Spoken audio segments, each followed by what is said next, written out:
Sådan. Den kan den så. Ja. Det er nummer 7, 56. Tomsgårdsvej 56.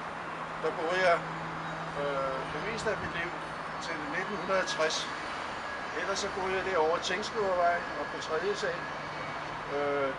Der kan man lige dreje over Ole. Derovre i den bygning derovre. Ja, det er næsten lidt derovre. Ja, derovre i den bygning derovre på 3. sal. Tingsgårdvej nummer 7. Men så jeg boede her fra 1940 til 1960, da jeg blev gift. Så prøver jeg lige at læse et digt, men Ja.